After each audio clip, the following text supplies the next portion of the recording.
Hi hello friends, இன்றைக்கி evening பார்த்தீங்கன்னா பாப்பா வந்து வடை வேணும்னு கேட்டிருந்தாங்க.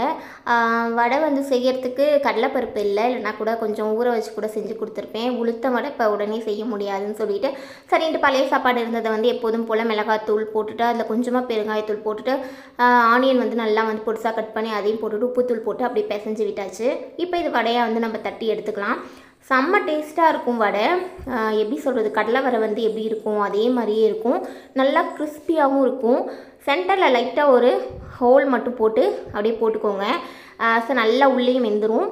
கலர் வந்து பார்த்திங்க அப்படின்னா நல்லா வந்து கலர் வந்து வரணும். ஸோ உங்களுக்கு நான் காமிச்சிருப்பேன் பாருங்கள், அது மாதிரி வர வரைக்கும் நல்லா வேக வச்சு எடுத்துக்கோங்க. செம்ம டேஸ்ட்டான ஒரு வடை வந்து ரெடி ஆகிடுச்சு.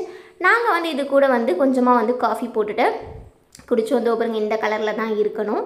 இன்றைக்கி ஈவினிங் எங்களுக்கு இப்படி தான் போச்சு. உங்களுக்கு எப்படி போச்சுன்னு மறக்காமல் கமெண்டில் சொல்லுங்கள். நெக்ஸ்ட் ஒரு சூப்பரான வீடியோவில் உங்களை வந்து மீட் பண்ணுறேன். Bye by.